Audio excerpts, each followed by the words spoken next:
The Good Citizens Podcast. Welcome everybody again to the Good Citizens Podcast. Thank you for joining us. We appreciate y'all for listening, viewing, everything you do to support. We're back at it again. Everybody knows how we started off. We start with the introductions. We're going to get to it. We're going to be short and sweet because y'all know who we are already. You love us already. So we're going to start right here with my man Esquire. What's good? All right. Fresh off of Wild Vegas weekend. Hey. I see my man found his pants. Hey, Glad to see that. I put my pants on tonight. No thighs. Nah, we need the legs out. Black thighs matter, brother. Come on. I can bring it We back. need that female viewership to keep climbing. Say less. he puts his pants on one leg at a time, just like everybody else. He just shows more thigh. Hey. All right, and then we got Doc over here in the corner. Hey, what's going on, y'all? Welcome to the podcast. It's good to have you again. Hey, I need you guys to comment. Does Doc have a soothing voice? I've heard word on the street she has a soothing voice, so I need you guys to comment on that.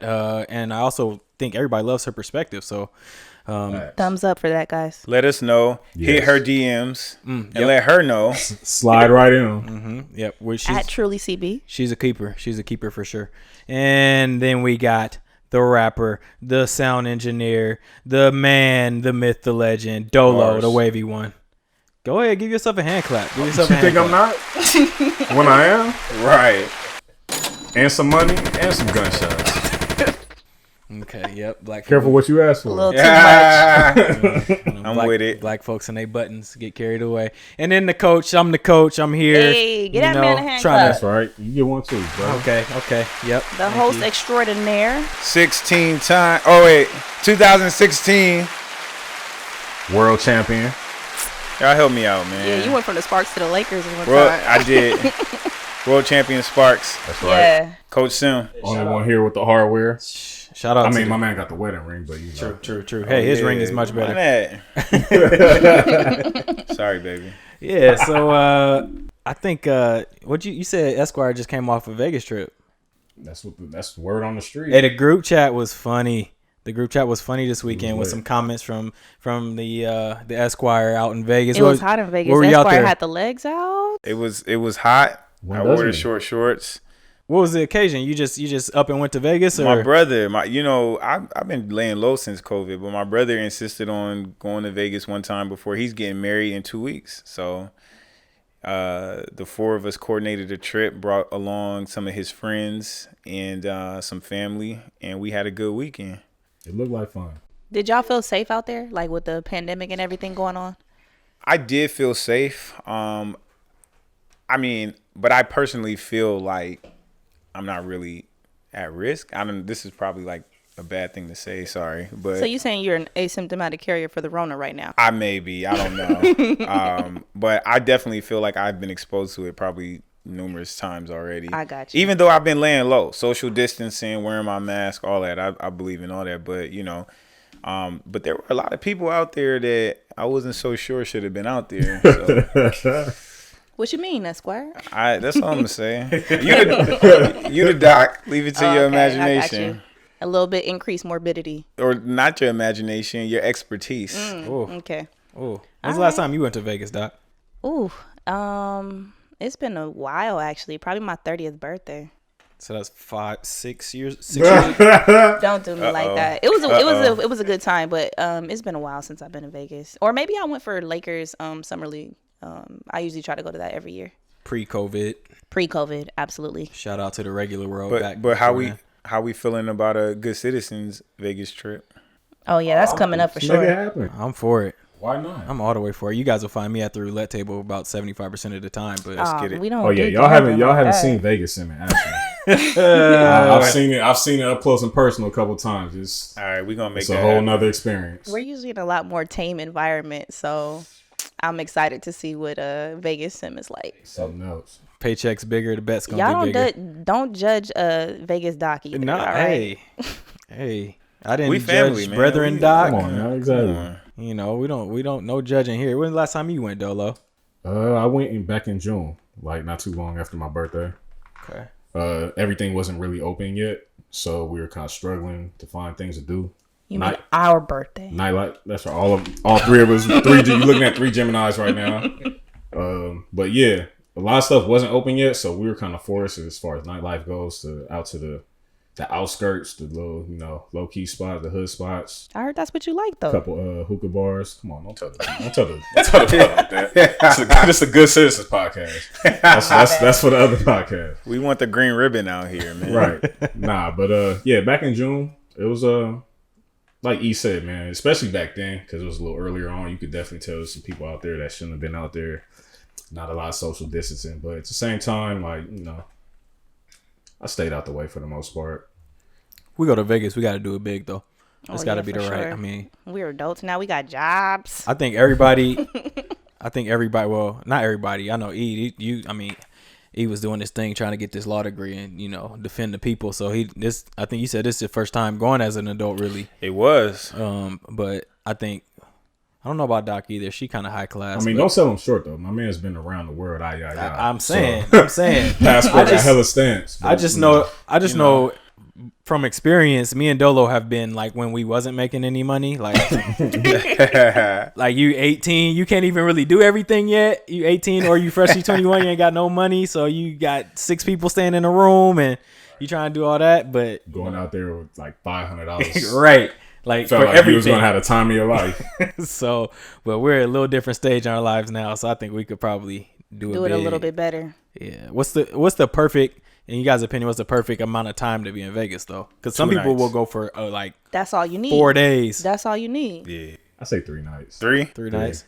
Man, I'm sleeping. That last night is gonna be a waste for me. No more than 3 nights. But after 3 nights, like I'll sleep at home. I mean, like you don't sleep. Like when I went to sleep, the sun was coming up. I don't even remember the last time I've gone to sleep with the sun coming up. Probably when I was in law school, like studying or something like that. Like. Oh, see, I was a 9-to-5 studier. Yeah, I'm having dinner. I'm going to sleep at a reasonable hour, waking up and doing it again. I mean, I normally did that, but you got to cram sometimes. Sometimes, right? But yeah, I mean, you don't sleep. I had 2 nights in me, and I gave it all I had. That's what it's for. Had to get out your system. We've been cramped up in the house for a while. Right. You know what I mean? Yeah, no, that's definitely, and you got your pants back. It all worked out. I got my pants back. I wore my wedding ring when I was out there. That's right. Because black men don't cheat. We've been over that already. We've been over that. So, as you should. That's one of the things I've seen, like, during this whole COVID, not experiment situation, but, like, you don't really have the weekend things to look forward to anymore. So like you work during the whole week or whatever, and then usually like you maybe had an event or something, or you were so busy during the week you wanted to get home and just like lay out and relax during the weekend. Now it's like there's no option other than staying in the house or maybe going out to exercise or something. So a lot of people don't have that fun outlet to kind of recharge the batteries or. I mean, a lot of people bring the parties to them though. But that's a whole nother story. That's why the whole house party. That's why they're shutting off utilities out here and all kind of craziness. But yeah, you're right. For the most part, it's not a lot to look forward to on the weekends. But I am saving money though. I'm in the best shape of my life. Like, hey, you know what? Doc be going on these rides. She got the bike. She's trying to get me to get a bike and go on one of these long rides with her. Yeah. You said you were on a 23-mile bike ride the other day. Yeah, for Jacob Blake. Yeah, see, look for at Jacob Blake, and then the age of his sons. So we added it all together. That's 23 miles. That's pretty cool. What's up. Mm-hmm. Shout out to Doc for that. Little Unity ride. Shout out to Unity Ride Long Beach. Yeah, that's pretty cool. Definitely, I think, get your exercise in. That's always a good thing to do. And it's about finding an outlet right now because I think Right. everybody feels like shut in. We're not sick necessarily, but we're shut in. So you got to find something else to do that maybe you wouldn't have done otherwise, or fill that time with stuff that you previously enjoyed. And fitness and being active has always been something that's important to me. Mm-hmm. So you always got to find the good in whatever situation. That's one thing that's going on in this coronavirus time is I'm saving a lot of money. That gas is not being spent as much. So it's not driving back and forth all the time. And we putting some of that money into the stock market. Today was a good day. We talked about, on a couple episodes ago, I know Doc was talking about the stock splits, Apple and Tesla. You want to give us an update on that? What it went down today? What happened? So Apple, their stock split. So if you own one share, it went to 4 today, and if you own Tesla, If you own one share, it went to 5 today. So, yeah, it was a big deal. I think a lot of the retail investors, including us at this table here, got pretty excited and bought some Apple and Tesla shares. I would just argue, exert a little caution, understand that it's probably going to go down. So if you're going to hold those stocks, hold them for a long period of time, expect them to go down, but they will come right back up because those are two great companies. Absolutely. What's kind of your advice as far as this? Like, obviously the stock split, some people are buying it, some people aren't buying it, some people are going to buy it and it's going to go down, they're going to get scared. Like, what would you advise people to do in this situation? So first off, I'm not a financial advisor, so take all of disclaimer, this with a grain we of didn't do salt. that. Disclaimer. But for myself personally, in my opinion, I think that Apple's probably ready to pull back a little bit, but Apple is an amazing company, probably the best company, if not top 3 for sure, companies in this country for sure, maybe even in the world. So I expect the long-term trajectory of Apple to continue to rise and go up. So, if you're willing to hold it 5 years, 10 years, I mean, just park your money there and let it sit. I mean, everybody around you has an iPhone. Everybody around you has an iPad, a Mac computer, whatever. There's a reason. So AirPods, all of it, right? You want to I don't know how long we're going to spend on the stocks, but you want to get into the option trading a little bit, because I mean, when you explained it to me, you used a great analogy as far as the whole sneakers. We could do like a whole video on the options trading. We could. I mean, but just briefly, if you want to just give like a little 2 seconds for someone who may not know anything about it. So options are the right, but not the obligation to purchase shares of a stock. So, for instance, what I would say is I use the analogy I gave them, which is basically, let's say if you're into sneakers, right? If a pair of sneakers are coming out that you like, but you want to, you think they're going to rise in price like 2 years down the line or something like that. So what you think is that's the price of those sneakers that are coming out for $200 retail, but you think the price of the sneakers is going to go up to $400 aftermarket when they're all released. So what you do is you say, hey, to the person that's selling those sneakers, can I purchase the right to buy those sneakers within 6 months for $300? And you say, hey, I'll pay you $20 for that right. If that person agrees to that price, $20 for the right to buy those sneakers within 6 months, then you guys come to an agreement. So at any time within that 6 months, you can purchase those sneakers for $300. If the price of those sneakers within the 6 months rises to $400, $450, then you would have the right to purchase those sneakers for that $300, even though the price on the market is $400, $450. So basically, you can purchase the sneakers for $300. You could sell them for the $400, $450 and pocket the $100, $150, or you can just purchase the sneakers and hold on to them until maybe the price goes to $500, $600, and then maybe that's when you want to sell them. So that's basic options. That's would basically be a call option in the most basic sense. There's a ton of stuff. There's way more. We'll get into it. We'll do a specific video dedicated to that for sure. They can do their Googles from there, but it's good knowledge. For sure. Definitely, do your homework, do your research. That's the most important thing you could ever do before investing. But also don't be afraid to do it, because we spend our money on all kind of stuff anyway. Mm-hmm. Why not park it in the stuff that we also consume, right? Right. If you could spend $300, $400, $500 on a pair of sneakers, then you should be willing to invest that in yourself. Talk on there, Doc. Yeah. You see, that's what we do. That's what the good citizens do. We're trying to help people out. We're trying to help everybody to succeed, everybody to do well. So I appreciate that little breakdown. That's if I think if people broke stuff down like that into things you could really readily, know about, and things that you purchase, if they broke it down like that, a lot of people wouldn't be as scared as they are to invest in the stock market. Right. For sure. So I think it's great anytime you can do that. Free game from the good citizens. Man, free game like Monopoly. Shout out to Monopoly. Come on, man. We love it over here. We need a sponsorship. Dolo won the last Monopoly game, and he's been sitting on. I won most of them. He's been sitting on his win. We just gonna let that slide, huh? That is fiction. That is not fact. The haters gonna hate. You gotta learn how to lose before you can win. Hey, I'll take my. He's L's been with winning grace. more lately, though. His journey has been long, but it's come on strong.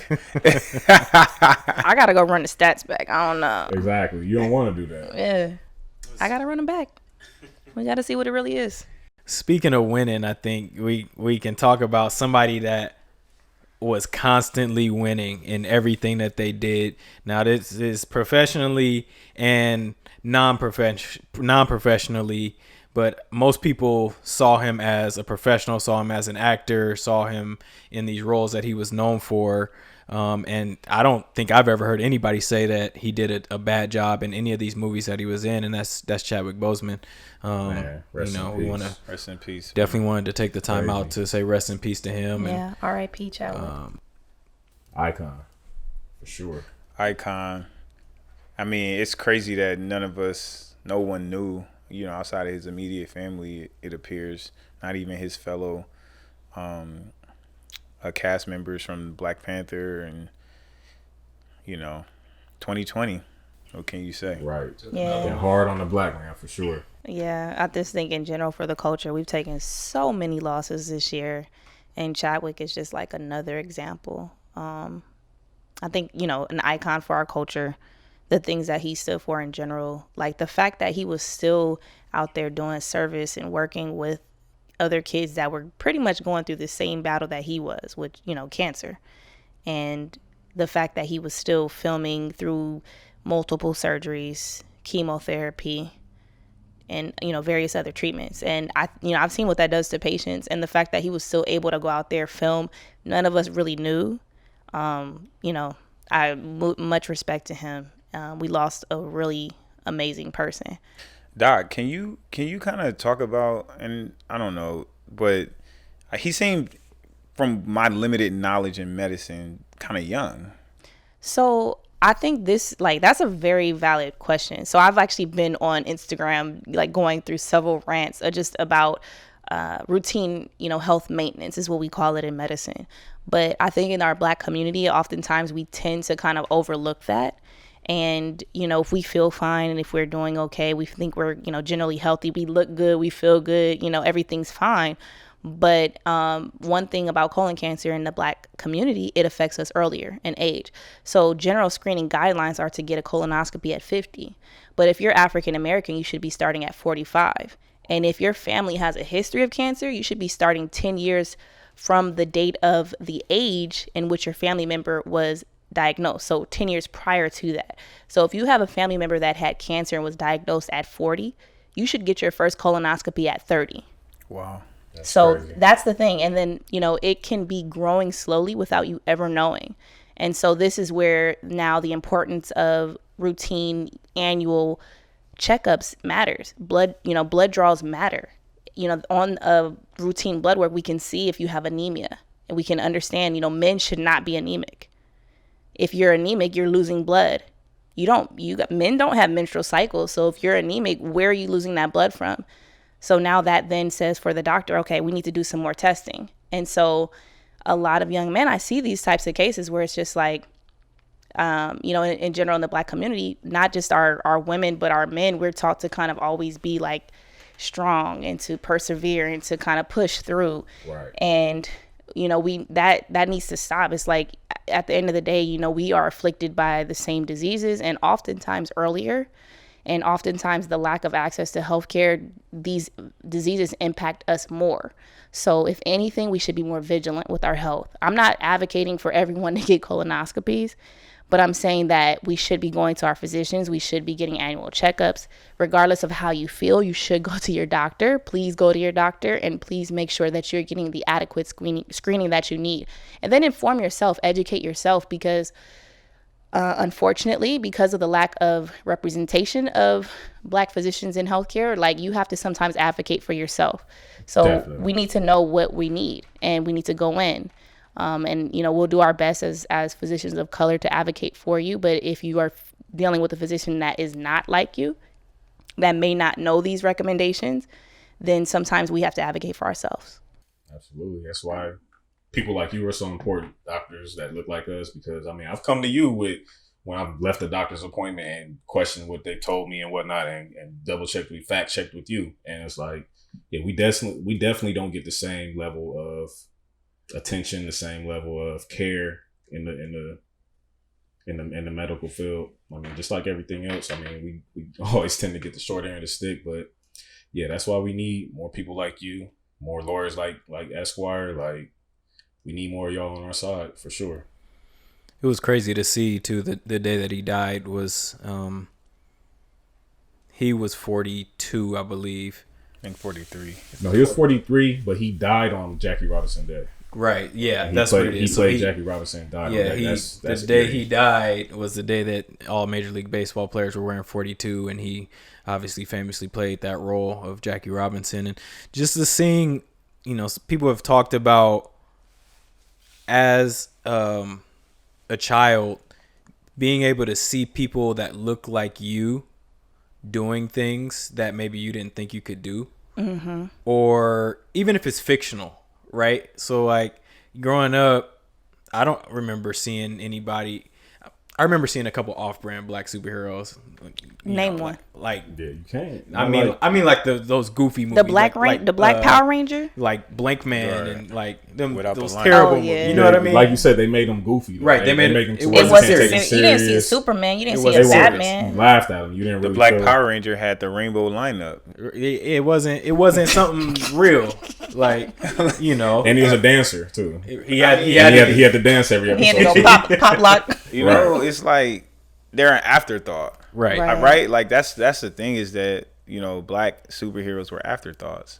And so to see him do that, take on that role of Black Panther, I think it inspired a lot of not just kids, but like adults, people that just hadn't seen it. Right. Somebody like them not only be given that role, take on that role with such grace and power, do such a great job, and it be like a worldwide hit.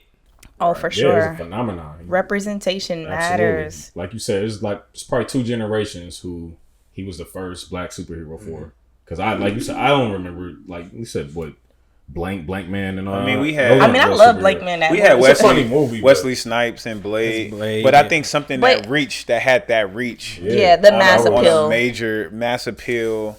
That worldwide market. Exactly. When they came out, everybody was doing the Wakanda thing and all that. Right. And yeah, it's just sad that we losing so many important black figures this year. On top of everything else going on. The thing about it is the contributions that these individuals, Nipsey, Kobe, Chadwick, have made to the models that they were on how to live your life with purpose. Right. The reach that they had, the messages they were able to convey, and they all seem to convey that message of, taking the journey, making the best of the journey, living your life with purpose every day. I mean, a lot of us, we get a cold, we like, oh, we're not going to work today.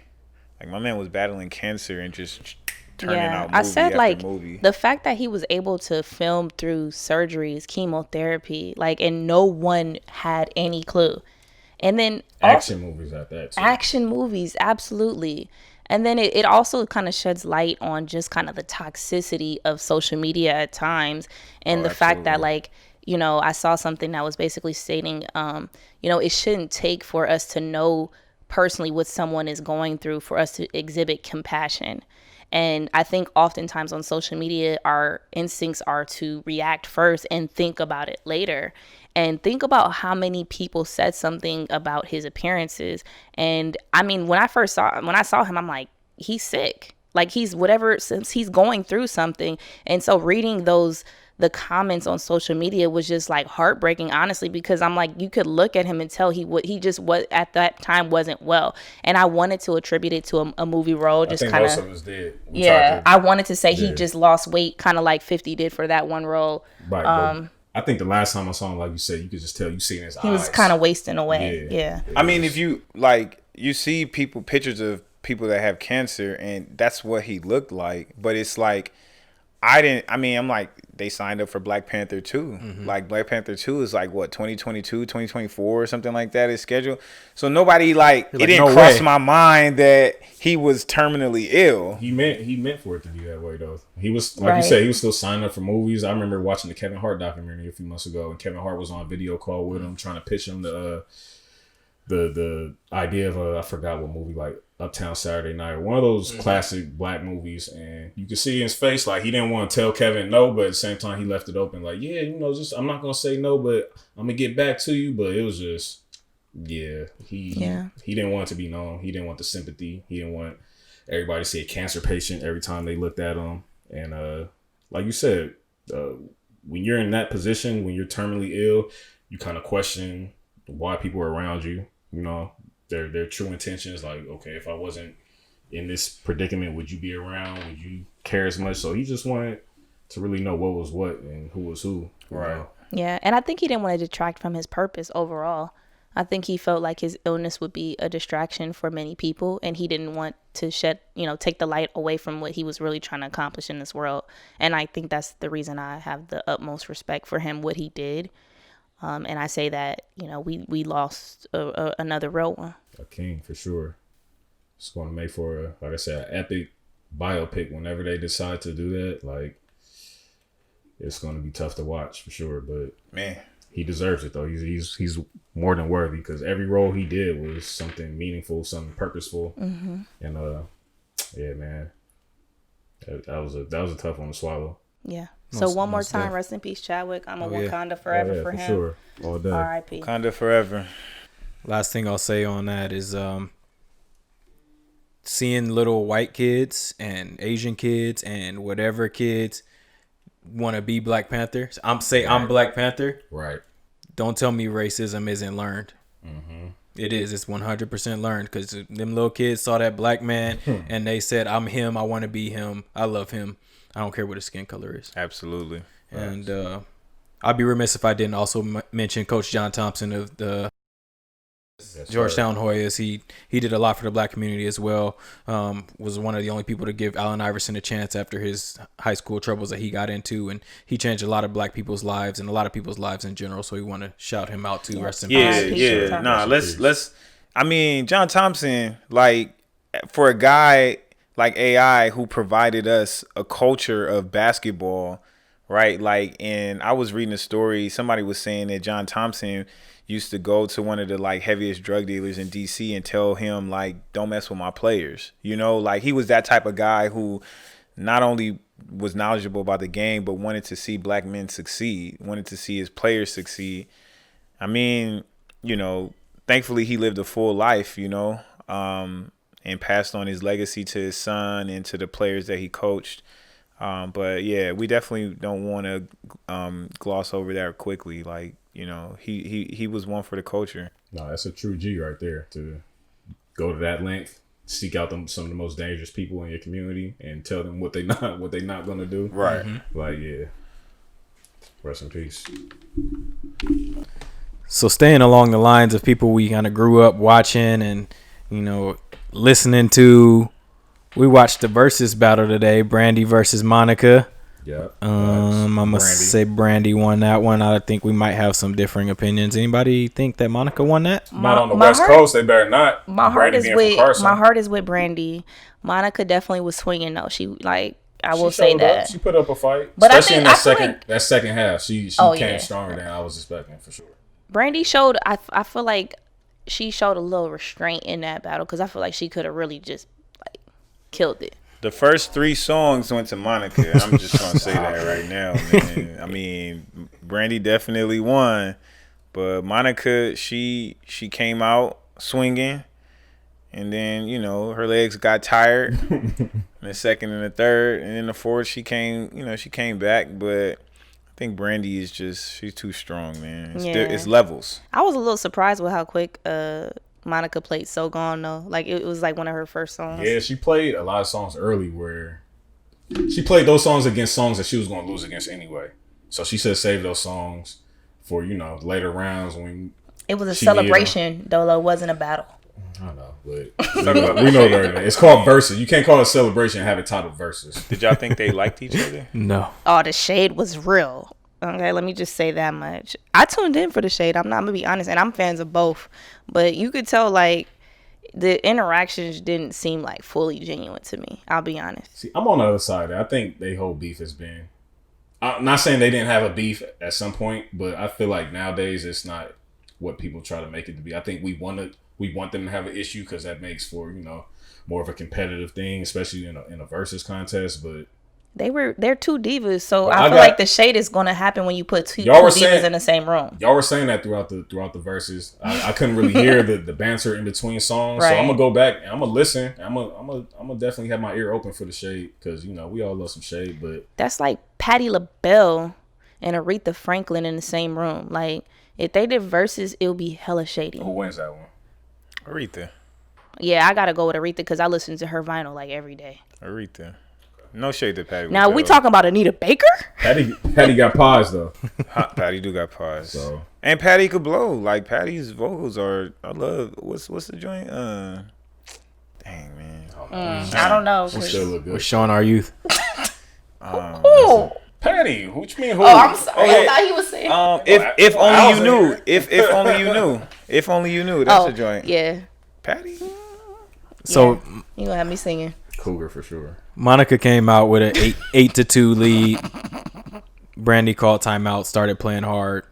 She was up by about 10 at halftime, and then ended up taking the cake at the end of the game, I think. So she started pulling away at the end. At the end of the half. Shout out to both of them. They both legends. Yep, for sure. Two legends in the game. Yeah, grew up on both. Like you say, it is a celebration, especially in these times we in. We shouldn't be pitting each other against each other like that. But, over that, right? But we all love a good competition, especially us in particular. We 4 competitive people, so facts. It's nothing wrong with keeping a scorecard and having your own opinion on who won.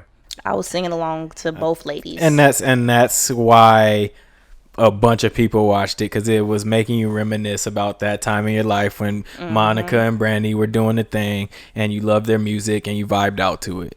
At the end of the day, didn't they break a record viewership? Yeah, it was like 1.2 million. Yeah. So how important we are, because I think everyone, progressively has been the numbers have been going up and up. Yep. So each battle. I hope they get the big old bag for that, for sure. Facts. What's been your favorite verses so far? Oh man, the Snoop one is to me unparalleled. Like the Easty. The energy that Snoop had, the dancing, like you can't tell me you just didn't feel he happy. Was the best showman for sure. He put on the best performance. But Snoop's catalog is ridiculous, and he just made me happy the whole battle. And happiness is priceless. I'm sorry, that versus was the best, the most value. I expect somebody from Long Beach. Who you picking?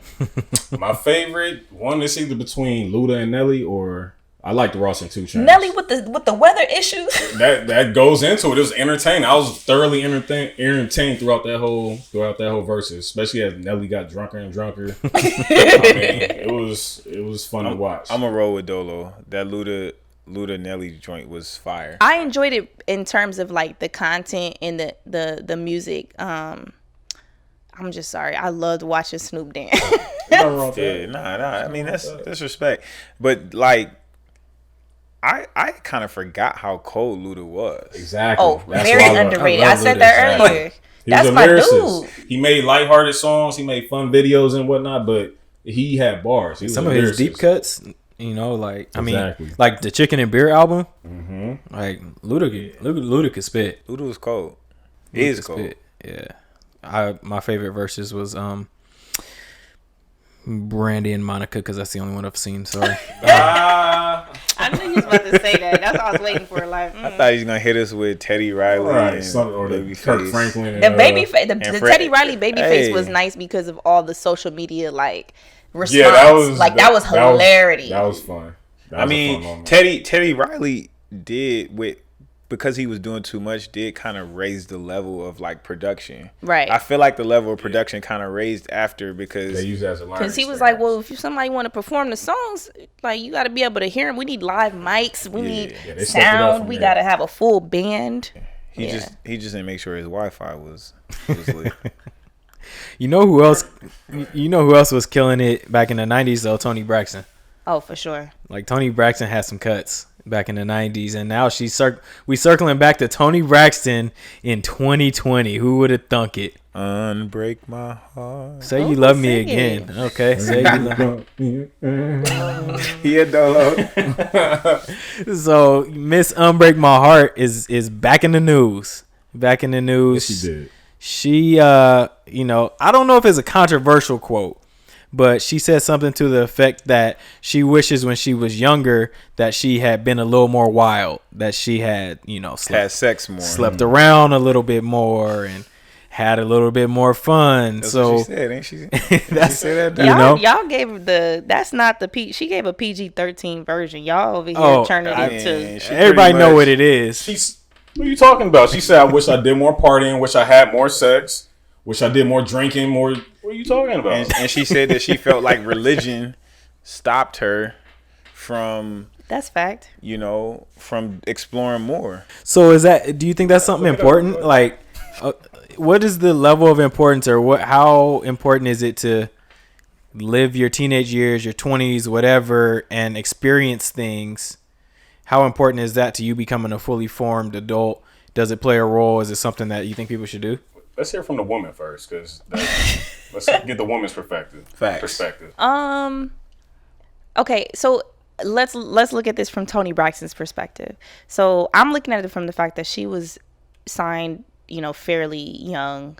She pretty much came from a gospel group with her sisters, where her home, I believe her father is a pastor.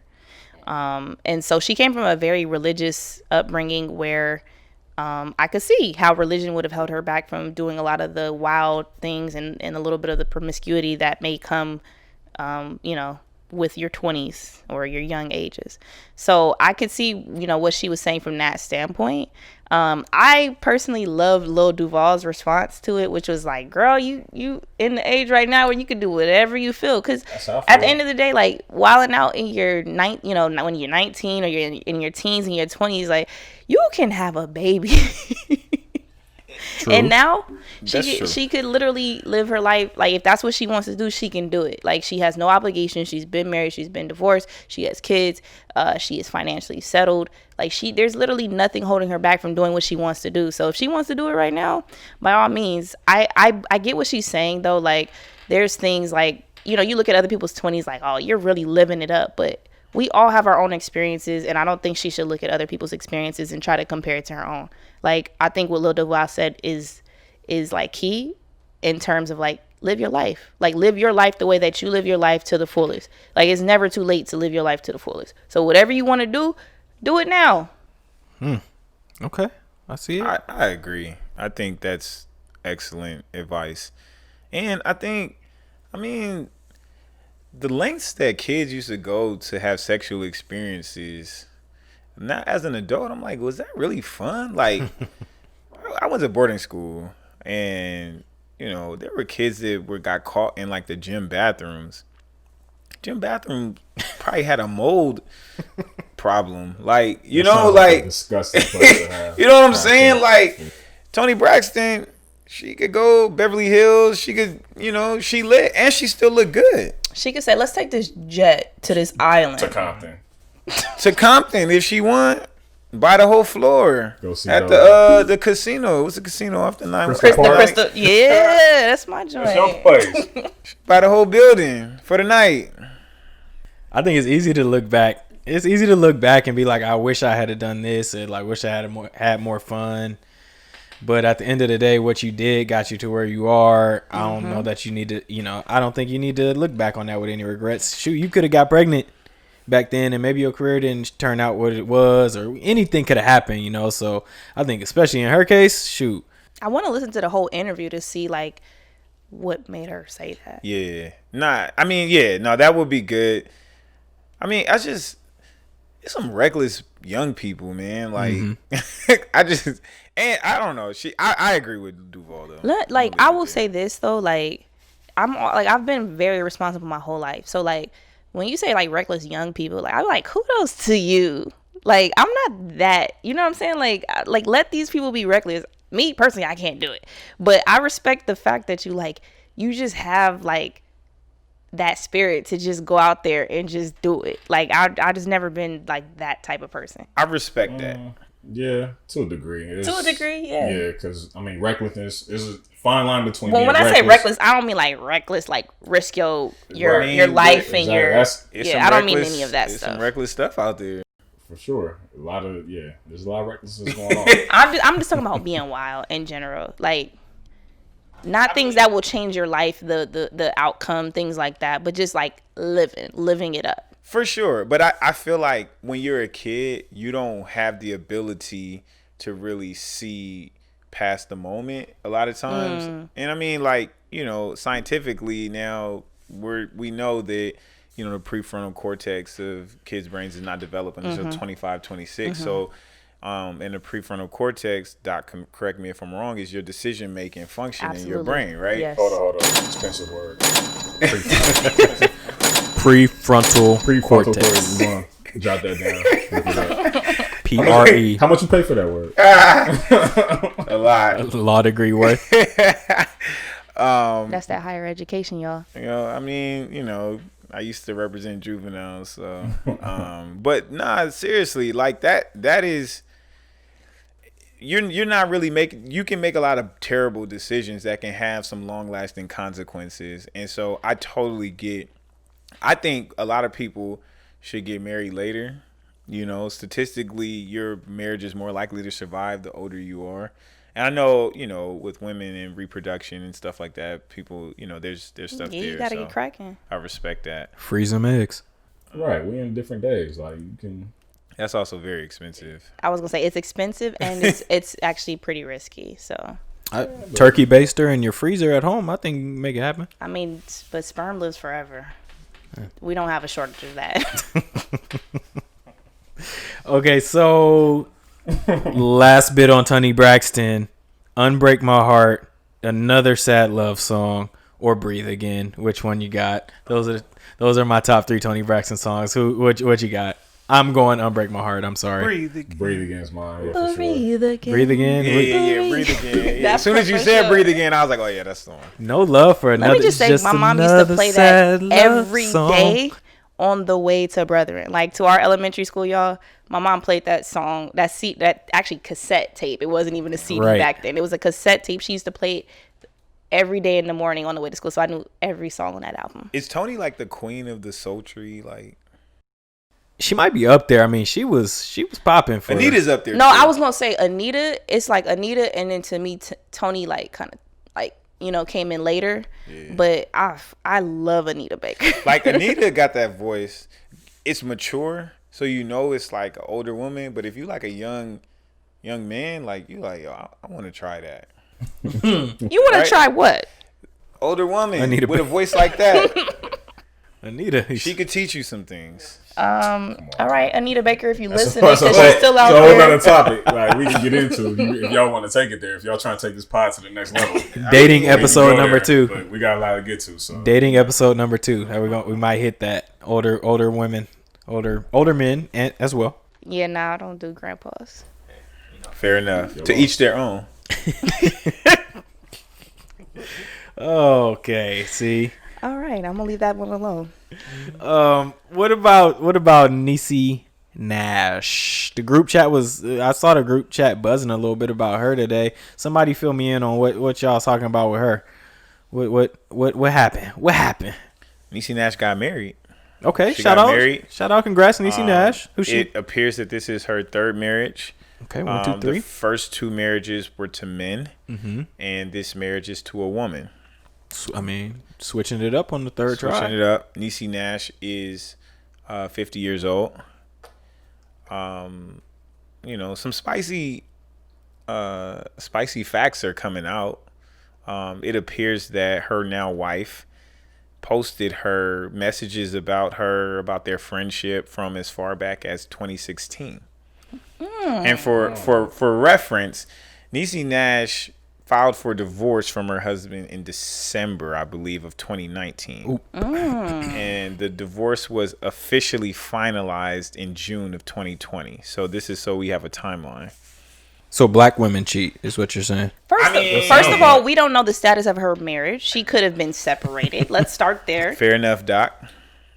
I mean, but if you're separated. Yeah, I was about to say, does that mean you have free? Y'all don't think her husband, if they were separated and she was already entangled, you don't think her husband had an entanglement? We just asking what's right. If you're separated. Hold your horses, all of y'all at one time. The question was, if you're separated, does that give you free range to just go out and do whatever you want? Again, we talked in episode 1 about how you define your relationship. And if in your separation, you know that we are for sure headed towards divorce, we are no longer going to be together.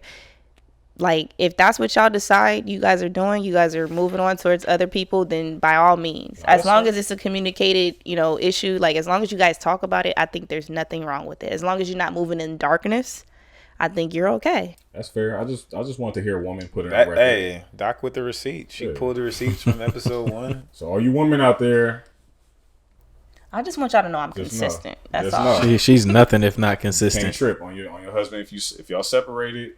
And he found a little thing. Doc said, right. I said that it's depending on how you guys define it. So don't let Dolo misconstrue the issue, okay? We heard you loud and clear, Doc. Eloquently. Thank you. Appreciate that, Esquire. I mean. Let's get into it. How you feel about it, Dolo? I feel like it's a waste. It's a shame. What you mean? What do you mean by waste? Let's start there. I mean, she's top 5 dead or alive, no pullout. Ooh. So I mean, that's just. So that's just like. Where are the buttons? That's a bullet. That's a bullet. That's a bullet. Yeah. Like for real. I mean, I thought she was waiting on me. All I needed was like 6 more months for this podcast to take off. Next album be out by then. Like I was ready for her in January, but but I mean, she's obviously still attracted to men. I mean, if you saw her wife, so I feel like I'm still. Is she though? I'm still in the running. I mean, if your wife looks like a man, then does that mean you got to be somewhat attracted to men? There's no one on the face of this earth that would look at her and say like, "That's a man." So I think Niecy Nash's wife. Does she? Okay, here's the thing. When we talk about, I think the fact that we say looks like a man, what are we talking about? Are we talking about clothing and outward appearances that our society has said are masculine and what a man would wear? Because that's just outward. Like that's just clothes. Anyone can wear. I could put on man clothes. It probably won't look like that because that's not how I'm trying to portray myself. But at the end of the day, it's just clothes. It's right? clothes. It's a social construct. It's a social construct. But I mean, I think it's fair to say that she presents masculine, right? That's it. Yeah. But masculinity in itself is a social construct. If we take ourselves outside of America and we go into another country, right? You may see that the men here cook, right? The men, this is their job. You may look, and see that the women now in this society are the ones that hold what we traditionally in America would perceive as a masculine role. It just depends on whatever culture you're looking at. You're talking about behavior. I'm talking. You're just talking about physical. Strictly as far as physically appearing. When I look at her, she resembles, like you said, she has man clothes on. But what I'm saying is that depends on what society you're in, right? Like it depends on what's masculine in whatever society and culture you're looking at. I don't agree with that idea. Like, well, she's with a masculine woman, so like, why not just be with a man? I told you guys this in the group chat, and I'll say it here. But it's like. I didn't say that. Don't put words in my mouth. Right. I said that she's clearly somewhat still attracted to men. I think her track record has showed that she's attracted to men. Like she's dated men, she's been married to men. Like that's not up for debate here. Just so I'm clear, I don't necessarily agree with what Dolo is saying. Just so we understand. I mean, because I think at the end of the day, right? She's a woman. The woman that she identifies as a woman. Mm-hmm. She, from what I know, or I don't know personally, but she has woman body parts, right?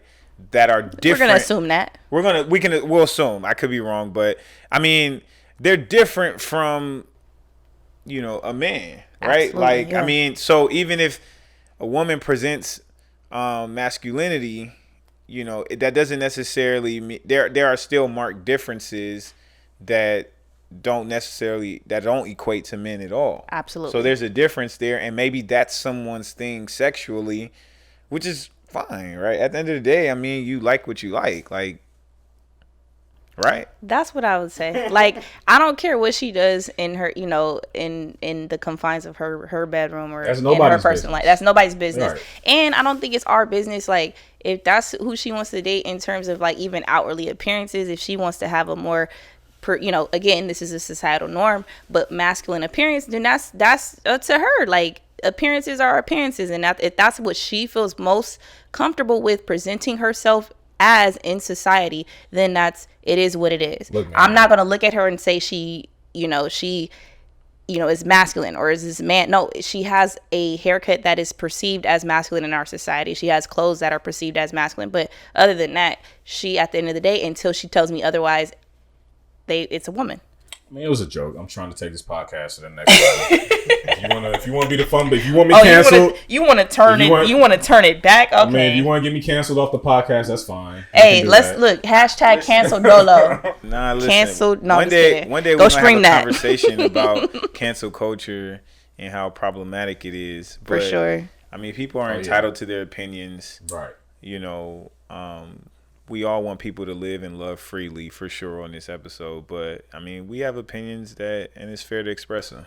I think opinions, and sometimes asking the question or bringing up this question is how you learn, right? So I think if you're bringing up the question in a respectful way, if we're sitting here debating this and trying to figure out your perspective versus your perspective, like, and I'm just trying to take it all in and figure it out.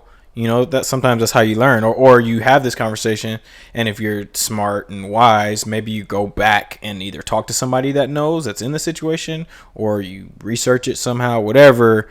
You know, we should be able to have disagreements and different opinions. And absolutely. I think the moral of the story is that Dolo is mad that Niecy Nash didn't wait for him. I think that's that time, like I said, I'm still in the running.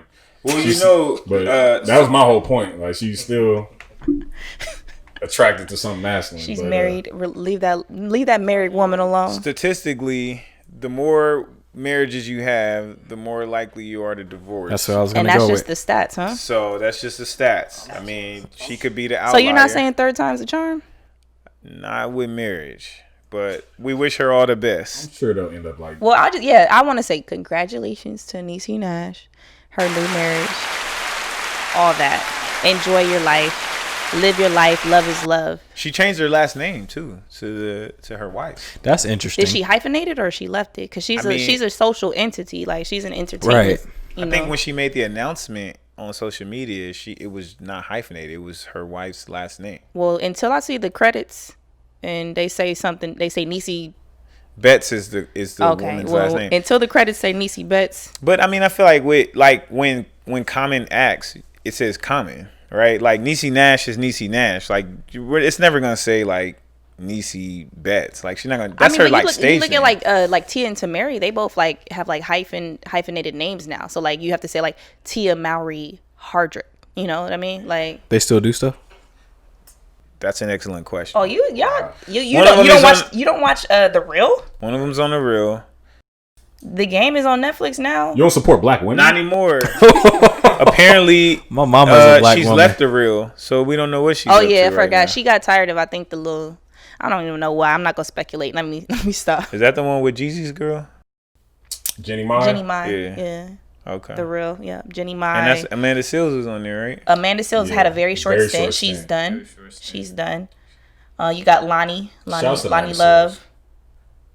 She's on that list too. Who? Amanda Seales. Oh, for real? You think she ain't what she is? Hey, I like your list. It's real diverse. She's single. We can do a whole episode on my list. All right. Dolo. That's a good topic, bro. You know how when you like Dolo's list. You're sick one day from school and then you come back and you don't have no clue what the teacher's talking about or like what the subject is. That's how I feel right now because I don't know about the real. We got you, man. So you guys gonna have to school me up on that. Sim has more important things to do with his life. I ain't got nothing important to do. He's out here winning in WNBA championships. You know. I'm just coaching at historically directing, guiding the next generation. Look, I'm just trying to figure out how to build strong women. And how to beat the 2-3 zone. Those are my. And that's a tough problem right there. Those are the two things I'm worried about. Congested. But hey, congratulations to Niecy Nash. Again, congratulations to Shout her. out to Niecy Nash and her wife. Absolutely, I'm still here for her. When, interesting facts though. Esquire brought in there. About marriages and statistics. I enjoyed that. Get married once, if at all possible. Get married once and make it stick. Make it last, y'all. And preferably later in your 20s, probably your 30s if you can. I think 30s is the perfect decade to get married. I couldn't even imagine being married at 19, 20 years old. Like I didn't even know who I was. You really will grow up together in that case, though. And by that point, you're probably or grow apart because at that point you're completely two different people. Like the person that I was at 19 and then the woman like today is like completely two different people. Still making drastic changes in your growth. Hey, on that note, man, I came across a quote and I really want to read it because I think it's really good. It's a good quote. Hold on one second. Yeah, I wouldn't even say shoot, getting married in your 19, 20, like, and the patience that it takes for one of the partners or the other to like hang around while you're figuring yourself out and who you are and doing dumb stuff. Like everyone that I know that got married in their early 20s is either single now or miserable. Right. Well, So, see, I don't know. I went to med school, so a lot of people got divorced. Yeah, I had a lot of people that got divorced. It's hard to make it through med school. Yo, I want to listen. I want to read this quote real quick. It says, "To love someone long term is to attend 1,000 funerals of the people they used to be." I like that. That's deep. What y'all think about that? That's deeper than rap. Like, I think that's facts because, like, I think this is an understated point, but the person that we are like is ever evolving. Like we're always becoming that person. We are never quite that person. Like every day we continue to grow, we continue to evolve, we continue to change. A healthy person. A healthy person, right? You don't want to be stagnant. You don't want to be the same person today that you were yesterday. Or if you want to expound upon that, like you don't want to be the same person today that you were last year or 5 years ago or 10 years, especially not 10 years ago. So I think, yeah, we're ever changing, we're ever evolving. And so I could see that. Like, you're married to somebody, you have to be ready to grow with them, to evolve with them, and to change with them, because that person that you married is going to continue to grow, evolve, and change. And you kind of have to be ready for whatever comes with that. Absolutely. I mean, when a snake sheds its skin and a caterpillar turns into a butterfly, you don't mourn those past tenses, right? You celebrate what they've become. that's facts. That's a bar. Look at the poet over here. Coach. Clap it up one time for Coach. This episode is going all kind of places. Let me just say that. I mean, we're all over the place, but that's what the people need sometimes. It's the group chat. They got to keep up. It's the group chat. It's If they moving. can't keep up, they're not thinking fast enough. Oh. Bar. Knew it was coming. Clap it up. Get this man away from there. So it was a crazy week, I think, in general, with everything going on in the world. Election, coronavirus, sports are back, and then right in the middle, it was like sports are done again, right? So a lot of professional athletes, mainly, the NBA was on the forefront of this, which I'm very proud of that they were on the forefront of this. And shout out to the WNBA because they're usually on the forefront. They take these issues really seriously and they stand up for them. But the NBA was on the forefront here. The Milwaukee Bucks decided because of what's going on with Jacob Blake, and they had a call into some of the higher ups in Wisconsin in that district, demanding certain things and asking for justice, and they felt kind of ignored. So they decided that they weren't playing their game. So as an act of protest, they weren't playing their playoff game, and they just decided to stay in the locker room. And the domino effect from that was every game in the NBA got canceled that day, and then some MLB games. The WNBA had a really good, powerful statement where they all got together and talked to the media on the court, and they didn't play their games. And just this form of protest from professional athletes who said when they were starting back that they were going to do all they could to not forget the social justice aspect of what was going on. I thought it was cool to see them kind of step up and take that stand. But a lot of people disagreed, and a lot of people said they should just keep playing. A lot of people also felt like they did it and they didn't have a plan. I heard that take too. Yeah, so I think, was it effective what they did as their form of protest? Should they have planned it a little bit more? Did it work for what they were trying to accomplish? I think they, I think for one, they definitely should have had a plan. I know from what I've heard initially, like a lot of players were upset that it seemed like the Bucks kind of left teams on the outside of their plans, or of what they planned on doing as far as protesting. The Magic were already on the court warming up, so They clearly didn't get the message. But at the same time, I feel it was important. I feel like it inspired people to stand up for for what they believe in, for what for what's going on right now. Even me personally, like it inspired people. Like the day after the NBA protested, like all the black people at my job walked out. They like on the same type of tip, like we talked amongst ourselves, like the entire black workforce there is like 7 or 8 guys, and we said, look, this was our minds, this is what we thinking of doing, but it's not going to make sense if only 1 or 2 of us does it. We all got to be together on it. So I think the NBA showing that solidarity inspired people around the world. I saw it firsthand. It was something that was really something I'll never forget being a part of, for sure, because probably not since team sports I've never been in a position where that many black people were on the same page and all had each other. Even some that don't, like, we don't all get along. We don't all mess with each other like that. But when it came to that, and when it was time to really, make a statement, put our foot on their necks, we all came together and we made it happen. So I think it was definitely important. I think it served its purpose. I mean, only time will tell what type of changes follow that. But I think like AD said, he said, if they don't hold true to their word, we won't play again. So, yeah, kudos to the NBAs for having the, courage to do that. What you think, Doc? So, I think you said something really important, which was, at first, when I first saw what they were doing, I was really, I was like, oh, that's great. I love the fact that they're stepping up and realizing that this is one, why there was so much hesitancy in regards to them coming back and playing, right? Because they didn't want to detract from the social justice movement that was occurring outside of the bubble. And they didn't want sports to be a detraction from that. But at the same time, they realized that they could use that platform to kind of spread a message. And we've talked about this before, and I was kind of completely on board with that.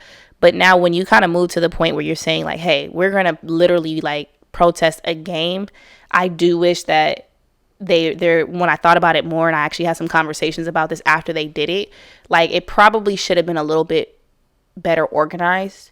They should have had a list of demands. They should have had a list of things and actual action points prior to walking out of that game or deciding not to come out and play.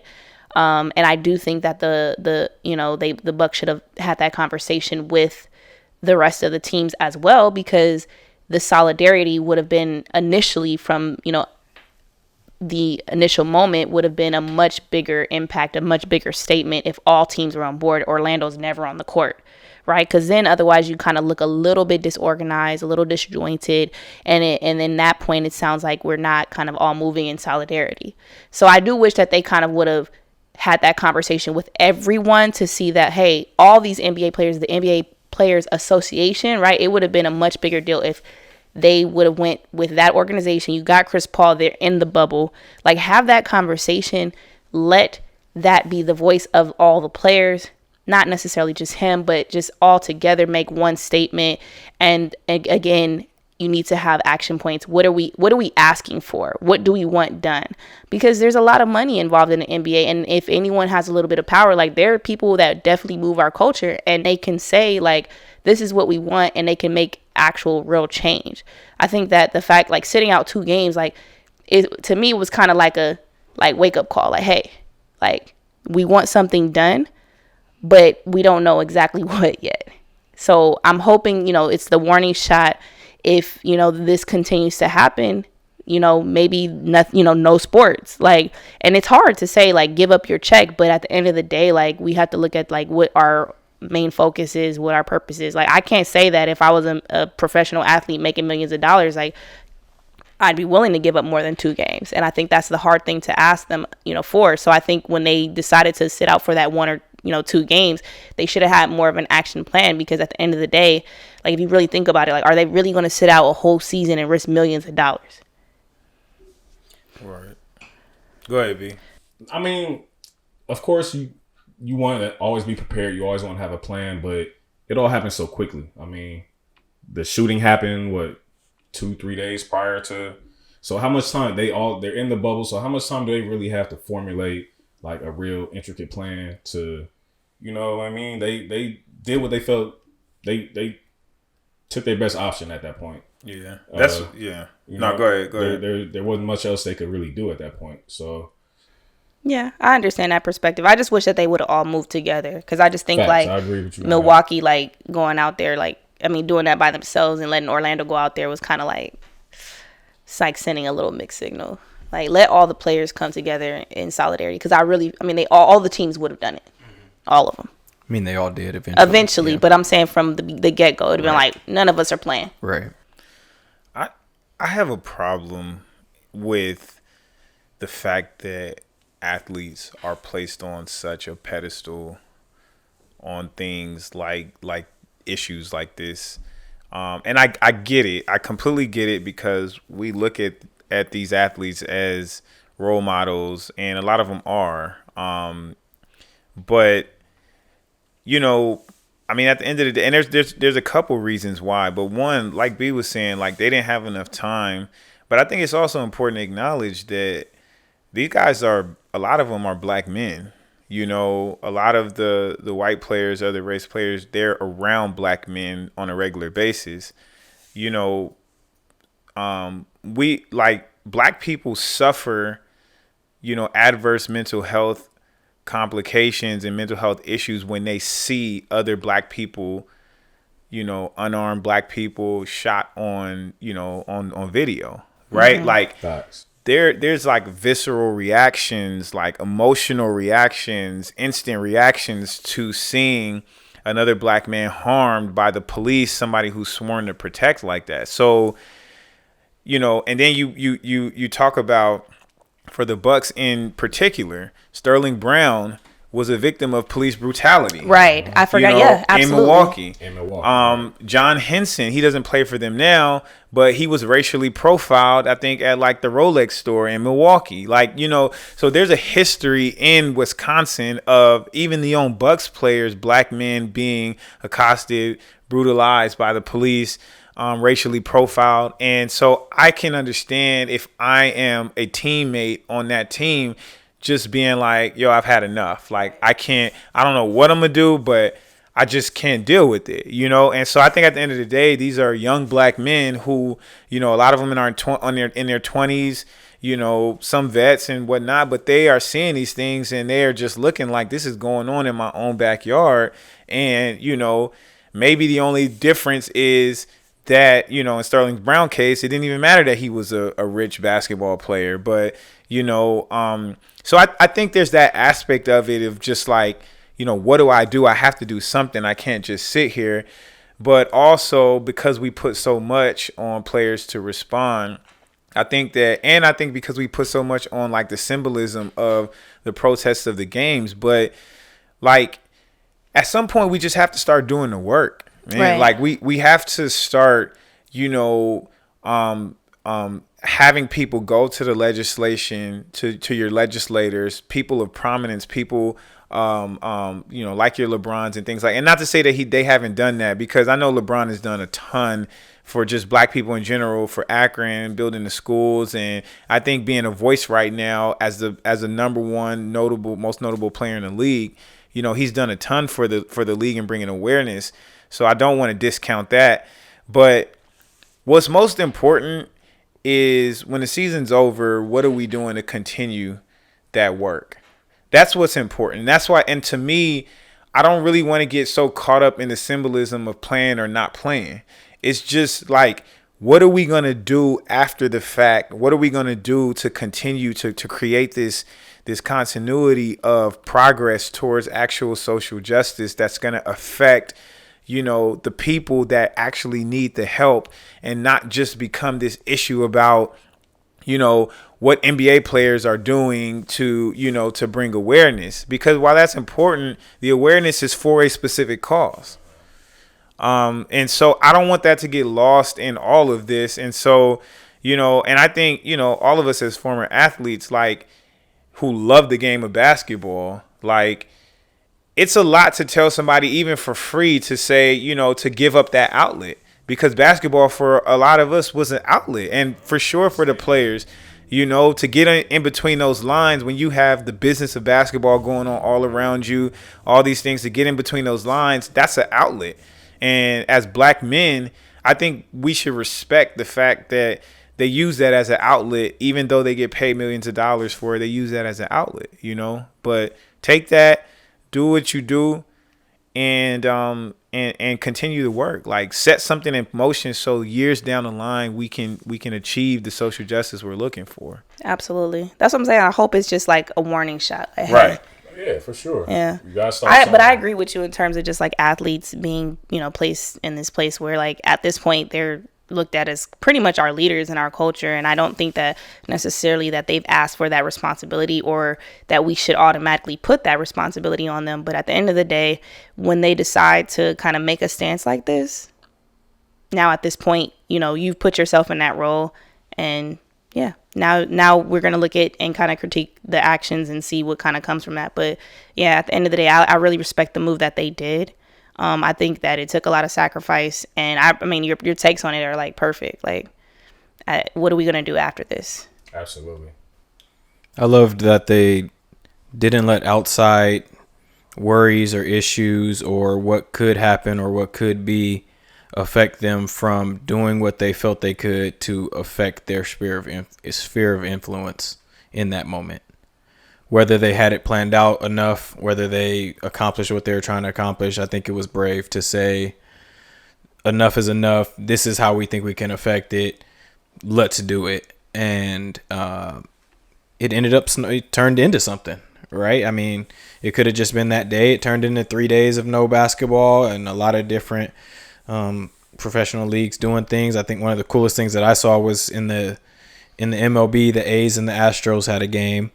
They came out, they took a 42-second moment of silence, and then they walked off the field, and they just left a Black Lives Matter shirt at home base, and the camera just panned on that and watched that. And then, wow. You know, I thought it was, if you haven't seen that video, I'd encourage you to go check it out. It was pretty powerful and pretty cool to see. And the MLB is a different league than the NBA. Right. In terms of its I'll be real impressed when I see NHL do it. You know what, though? And then I had this discussion with some people. The NHL stopped playing games, too. Like, they took days off, too. They came out and had, like, some of their stars come out and say, like, look, I'm white, and this is obviously a very white league, and it's probably uncomfortable for our black teammates and the black people that play in this league, and they have to go through things playing in this league and out in the world that we don't understand, we've never had to go through, but we want to stand here with our black brothers. And I think what we think of when we think of the NHL is it's so white, based on, you know, who plays it and like who plays it, that we automatically think like they may not care as much about these issues. But I've seen them like take stands for things and like really stand up for things like that you would think maybe they wouldn't because it's such a white league. So I think that they're a good example of being a white league, but not necessarily being an overtly racist league. Right. Whereas if you think of maybe like NASCAR. Right. I mean, they did the whole little ordeal for Bubba. They did Bubba Wallace's thing, and they're also, and then a week later he found a noose in his thing, and they had, you know. But just if you think of it that way, like if I think of NASCAR, that is an overly white sport, and I think there is just some more racist element of fans just based on it being kind of in the South and things like that. Unquestionably, I mean, the Confederate flag was a staple at the races. So, but I think shout out to the NHL because I think they sometimes get a bad rap for that, for how white a league it is. Do you think they would have stand up for it? I guess my thing is like, Did they do it because everybody else was doing it? Well, I think there's always some part of that. Like somebody has to be the first, right? Yeah, every league did it because somebody did it. Right. If you really look at it, like Milwaukee did it. They didn't have to do it because everybody else did it, though. You know what I mean? Yeah. But the way to judge that is by what they do after. Yeah. Right. Like, and that's the thing is like now people are, you know, and I agree. Shout out to the NHL. Like, it takes something, you know, to actually stand up. It's not something that just has no weight.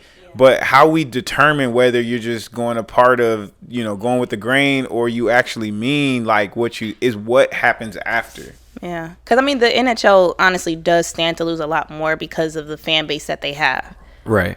It's like. They could have been fine. Their fan base wouldn't have been mad if they didn't. Right. For sure. So. Baseball either, I don't think. Yeah. And baseball was interesting because not everybody didn't play in baseball. Exactly. Like, there was teams that played and teams that didn't. So they didn't seem like they were all that organized. There was no cohesion. They just individual teams decided to do what they did. Right. At least we know the ones who did it were genuine with it, though. Yeah. Definitely. Definitely. To stand with the movement, for sure. And it's time again for everybody's favorite segment of the show. But first, I want to shout out anybody that has subscribed and rated the podcast on Apple. I saw a great review from my man or my woman or whoever you are. Thelonious Funk, shout out to you for the review. You the one. You a real one. Sorry, day one. We love it. That. We don't take that lightly. You're an honorary good citizen. Now we wrap it back up. It's the favorite time of the day. It's parting shots. Ooh.